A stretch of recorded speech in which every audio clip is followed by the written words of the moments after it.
22वां किस्सा सिंदबाद जहाजी की दूसरी यात्रा।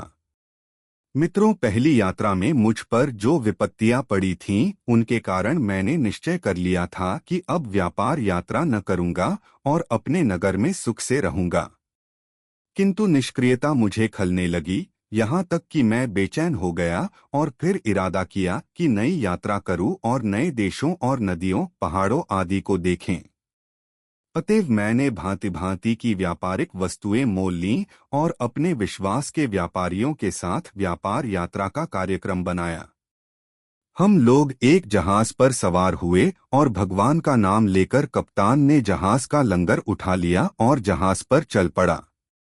हम लोग कई देशों और द्वीपों में गए और हर जगह क्रय विक्रय किया। फिर एक दिन हमारा जहाज एक हरे भरे द्वीप के तट से आ लगा। उस द्वीप में सुंदर और मीठे फलों के बहुत से वृक्ष थे। हम लोग उस द्वीप पर सैर के लिए उतर गए, किंतु वह द्वीप बिल्कुल उजाड़ था, यानी वहां किसी मनुष्य का नामो निशान भी नहीं था, बल्कि कोई पक्षी भी दिखाई नहीं देता था। मेरे साथी पेड़ों से फल तोड़ने लगे, लेकिन मैंने एक सोते के किनारे बैठकर खाना निकाला और खाया और उसके साथ शराब पी। शराब कुछ अधिक हो गई और मैं सो गया, तो बहुत समय तक सोता ही रहा। जब आंख खुली तो देखा कि मेरा कोई साथी वहां नहीं है और हमारा जहाज भी पाल उड़ाता हुआ समुद्र में आगे जा रहा है। कुछ ही क्षणों में जहाज मेरी आंखों से ओझल हो गया। मैंने यह देखा तो हतप्रभ रह गया। मुझे उस समय जो दुख और संताप हुआ उसका मैं वर्णन नहीं कर सकता। मुझे विश्वास हो गया कि इसी उजाड़ द्वीप में मैं मर जाऊंगा और मेरी खबर लेने वाला भी कोई न रहेगा। मैं चिल्ला चिल्ला कर रोने लगा और सिर और छाती पीटने लगा। मैं अपने को बार बार धिक्कारता कि कमबख्त, तुझ पर पहली यात्रा ही में क्या कम विपत्तियां पड़ी थीं कि दोबारा यह मुसीबत मोल लेगी। लेकिन कब तक रोता पीटता। अंत में भगवान का नाम लेकर उठा और इधर उधर घूमने लगा कि कोई राह मिले तो जाऊं। कोई रास्ता न दिखाई दिया तो मैं एक ऊंचे पेड़ पर चढ़ गया कि शायद इधर उधर कोई ऐसी जगह मिले जहां रात काटूं। किंतु द्वीप के पेड़ों, समुद्र के जल और आकाश के अतिरिक्त कुछ न देख सका। कुछ देर बाद टापू पर मुझे दूर पर एक सफेद चीज दिखाई दी। मैंने सोचा कि शायद वही ठिकाना मिले, यद्यपि समझ में नहीं आता था कि वह क्या है। मैं पेड़ से उतरा और अपना बचा खुचा खाना लेकर उस सफेद चीज के पास पहुंचा। वह एक बड़े गुंबद सा था, लेकिन उसका कोई दरवाजा न था। वह चिकनी चीज थी जिस पर चढ़ा भी नहीं जा सकता था। उसके चारों ओर घूमने में 50 कदम होते थे। अचानक मैंने देखा कि अंधेरा हो गया। मुझे आश्चर्य हुआ कि यह शाम का समय तो है नहीं, अंधेरा कैसे हो गया। फिर मैंने देखा कि एक विशालकाय पक्षी, जो मेरे अनुमान में भी पहले नहीं आ सकता था, मेरी तरफ उड़ा आता है। मैं उसे देखकर भयभीत हुआ। फिर मुझे कुछ जहाजियों के मुंह से सुनी बात याद आई कि रुख नामी एक बहुत ही बड़ा पक्षी होता है। अब मैंने जाना कि वह सफेद विशालकाय वस्तु इसी मादा रुख का अंडा है। मादा रुख आकर अपने अंडे पर उसे सेने के लिए बैठ गई। उसका एक पाँव मेरे समीप पड़ गया। उसका एक एक नाखून एक बड़े वृक्ष की जड़ जैसा था। मैंने अपनी पगड़ी से अपना शरीर उसके एक नाखून से कसकर बांध लिया, क्योंकि मुझे आशा थी कि यह पक्षी कहीं उड़कर जाएगा ही। सवेरे वह पक्षी उड़ा और इतना ऊंचा हो गया कि जहां से पृथ्वी बड़ी कठिनता से दिखाई देती थी। कुछ ही देर में वह उतरकर एक बड़े जंगल में जा पहुंचा। मैंने जमीन से लगते ही अपनी पगड़ी की गांठ खोलकर उससे अलग हो गया। उसी समय रुख ने एक बहुत ही बड़े अजगर को धर दबोचा और उसे पंजों में लेकर फिर उड़ गया। जहां मुझे रुख ने छोड़ा था वह एक बहुत नीची और खड़ी ढलान की एक घाटी थी। वहां पर आने जाने की शक्ति किसी मनुष्य में नहीं हो सकती। मुझे खेद हुआ कि मैं कहाँ आ गया। यह जगह उस द्वीप से भी खराब है। मैंने देखा कि वहां की भूमि पर असंख्य हीरे बिखरे पड़े हैं। उनमें से कुछ तो इतने बड़े थे जो साधारण मनुष्य के अनुमान के बाहर थे।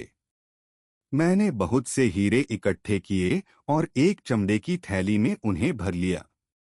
किंतु हीरों के मिलने की प्रसन्नता क्षणिक ही थी, क्योंकि मैंने शाम होते ही यह भी देखा कि वहां बहुत से अजगर तथा अन्य विशालकाय और भयानक सांप घूम रहे हैं। यह सांप दिन में रुख के डर से खोहों में छुपे रहते थे और रात को निकलते थे। मैंने भाग्यवश एक छोटी सी गुफा पा ली और उसमें छुपकर बैठ गया और उसका मुंह पत्थरों से अच्छी तरह बंद कर दिया ताकि कोई अजगर अंदर न आ सके। मैंने अपने पास बंधे भोजन में से कुछ खाया, किंतु मुझे रात भर नींद नहीं आई, क्योंकि सांपों और अजगरों की भयानक फुसकारें मुझे डराती रहीं और मैं रात भर जान के डर से कांपता रहा। सुबह होने पर सांप फिर छुप गए और मैं बाहर निकलकर एक खुली जगह में सो गया। कुछ ही देर में मेरे पास एक भारी सी चीज गिरी। आवाज से मेरी आंख खुल गई। मैंने देखा कि वह एक विशाल मांसपिंड था। कुछ ही देर में देखा कि इसी तरह के अन्य मांसपिंड घाटी में चारों ओर से गिरने लगे। मुझे यह सब देखकर घोर आश्चर्य हुआ। कुछ ही देर में मुझे जहाजियों के मुंह से सुनी एक बात याद आई कि एक घाटी में असंख्य हीरे हैं, किंतु वहां कोई जा नहीं सकता। हीरों के व्यापारी आसपास के पहाड़ों पर चढ़कर वहां बड़े बड़े मांसपिंड फेंक देते हैं, जिनमें हीरे चिपक जाते हैं। इसके बाद विशालकाय गिद्ध आकर उन मांसपिंडों को ले जाते हैं।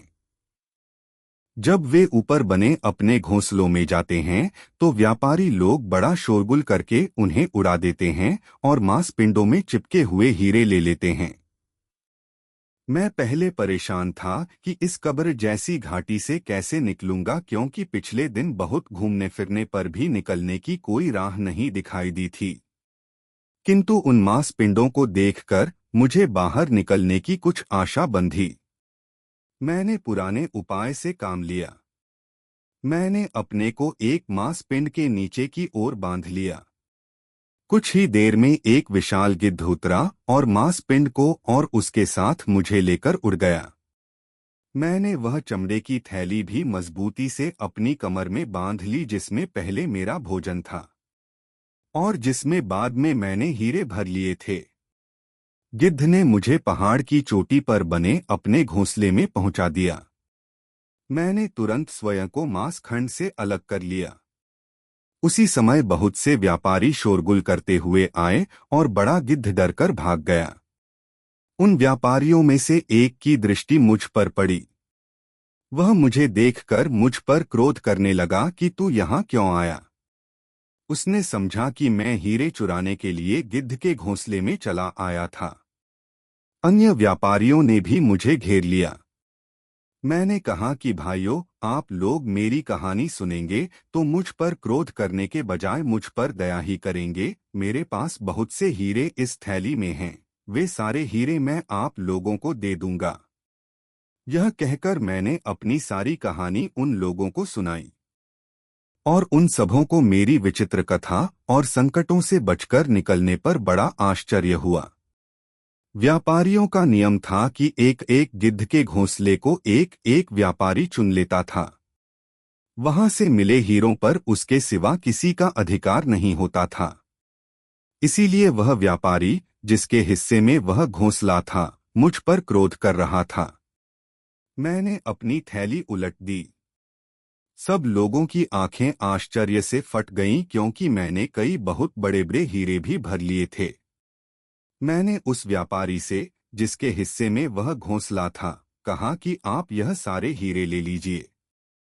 उसने कहा कि यह हीरे तुम्हारे हैं, मैं इनमें से कुछ न लूंगा।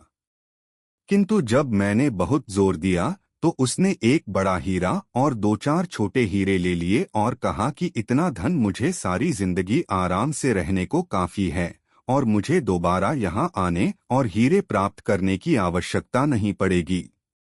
रात मैंने उन्हीं व्यापारियों के साथ गुजारी। उन्होंने मुझसे विस्तार से मेरी कहानी जाननी चाहिए और मैंने सारे अनुभवों का उनसे वर्णन किया। मुझे अपने सौभाग्य पर स्वयं जैसे विश्वास नहीं हो रहा था। दूसरे दिन उन्हीं व्यापारियों के साथ रुहा नामी द्वीप में पहुंचा। यहाँ पर भी बड़े बड़े सांप भरे पड़े थे। हम लोगों का भाग्य अच्छा था कि उन सांपों से हमें कोई क्षति नहीं हुई। रुहा द्वीप में कपूर के बहुत बड़े पेड़ थे। कपूर के पेड़ की टहनियों को छुरी से चीरकर नीचे एक बर्तन रख देते हैं। पेड़ का रस निकलकर बर्तन में जमा हो जाता है और जमकर यही कपूर कहलाता है। पूरा रस निकल जाने पर वह टहनी मुरझाकर सूख जाती है। कपूर का पेड़ इतना बड़ा होता है कि उसकी छाया में 100 आदमी बैठ सकते हैं। उस द्वीप में एक पशु होता है जिसे गेंडा कहते हैं। वह भैंसे से बड़ा और हाथी से छोटा होता है। उसकी नाक पर एक लंबी सींग होती है। उस सींग पर सफेद रंग के आदमी की तस्वीर बनी होती है।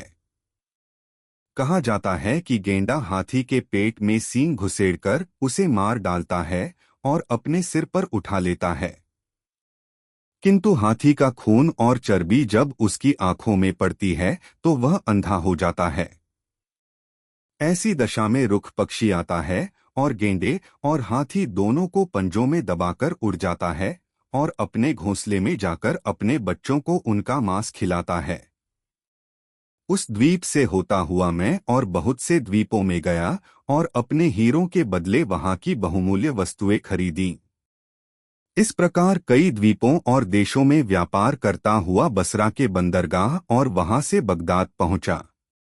मेरे पास इस यात्रा में भी बहुत धन इकट्ठा हो गया था। मैंने उसमें से काफी दान किया और कई निर्धनों को धन से संतुष्ट किया।